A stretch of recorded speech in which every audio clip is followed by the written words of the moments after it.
let me ask you a question. What does this image have in common with this image? Virtually identical, right? On the left, we have a performer of Sichuan opera, ornate, imposing. Now, the performer's in the midst of bianlian, the art of face changing. And on the right, we have Zuckerberg. If you're not sure about this image, by the way, this is Zuckerberg's avatar, which he released when promoting Horizon Worlds, Meta's new VR platform. It was a real crowd pleaser. So I actually find these two images really similar. For one, they both exist within operas of their own. On the left, Chinese opera. On the right, the metaverse. These two are characters on a man-made stage of fiction. And they're also both masks. They're worn by people who can change their expressions at any time. So while these two images look really distinct, to me, as someone who grew up exposed to Chinese opera and the virtual world, I couldn't stop seeing similarities.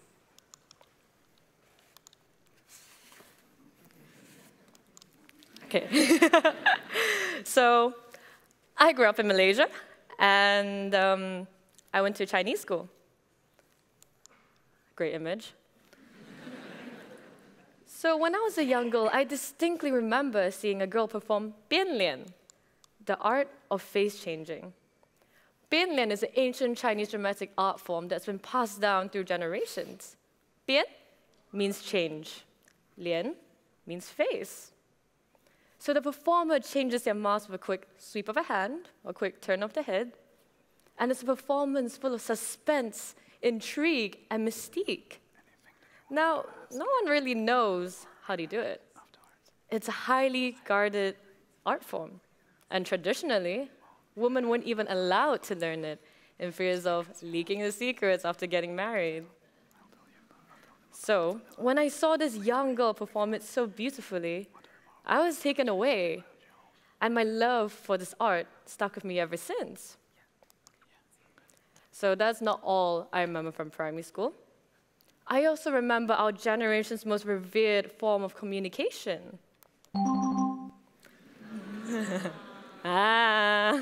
Nudging someone in MSN. So I'm what they call a digital native. I grew up and evolved with the internet. I saw the static pages of Web 1 turn into social medias of Web 2, and now as we kind of edge towards Web 3, we're no longer just passive observers of the internet, but active participants in this virtual world. We seamlessly flow from one platform to another that soon enough, we see each other, friends in different parts of the world, but together in VR, seeing their bodies in the form of a dancing banana, a cute fox, or a anime girl with bunny ears. Yeah, that's my avatar, by the way. I'm real cool. So the virtual world changes really rapidly, and sometimes without us even realizing it. And what fascinates me the most about the virtual world is actually the offline humans. When we're translated into this medium where we can be anything we want, what do we show? How do we present ourselves? And most importantly, how do we translate emotions, the essence of being a human, online? Because no matter how much the virtual world changes, one thing remains: the need to express ourselves online, be it an MSN icon, cheeky emoji, or a dancing banana VR chat.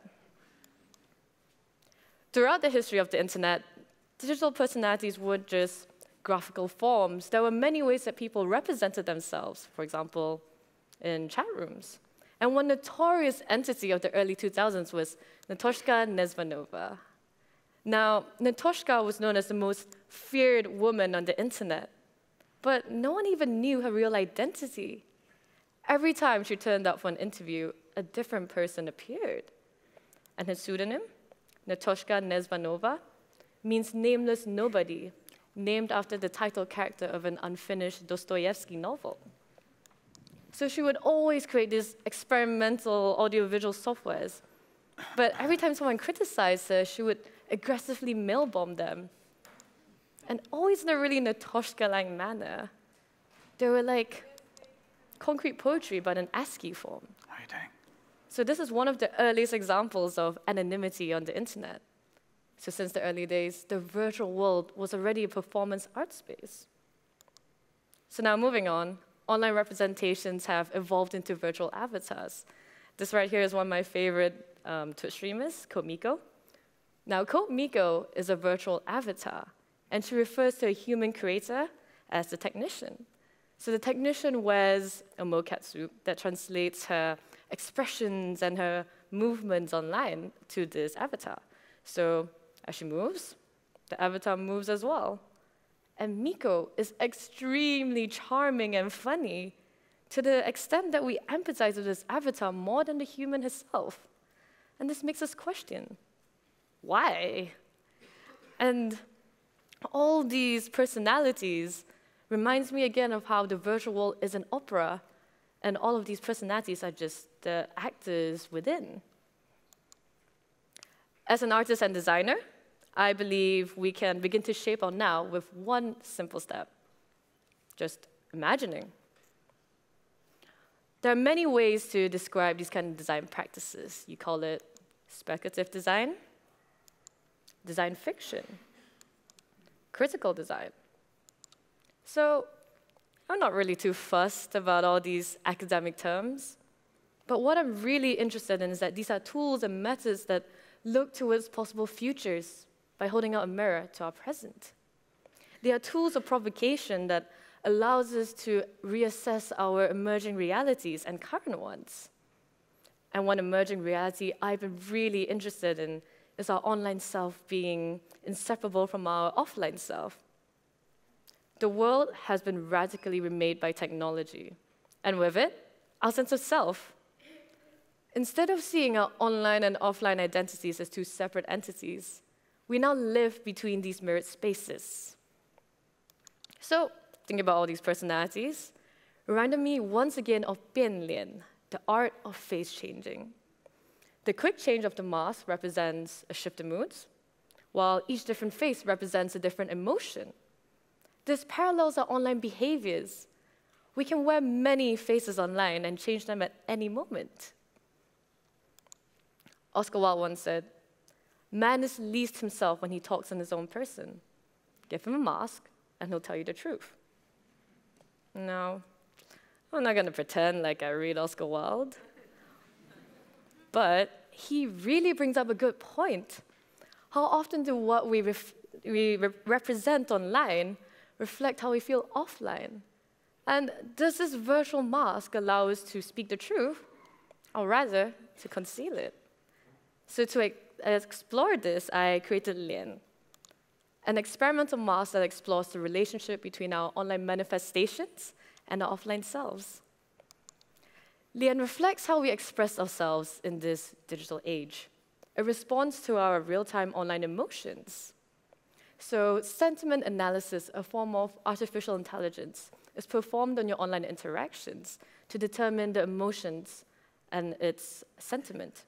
So, for example, if you post something negative, like, "It's been a long day, I feel so frustrated and tired," this will inflate the negative part of your face. For example, the big arch of the eyebrows. And this is from the front. And conversely, if you post something that is positive, such as, "I feel so amazing right now. I've never felt any better and happier," this inflates the positive part of the face, the arch of the eyes, the inflation of the cheeks. So by shrouding the real expression of the humans, it offers a moment of reflection on our unconscious behaviors. Is this how we're really feeling? So as for the forms, I looked to Bianlian mask and emojis for inspiration.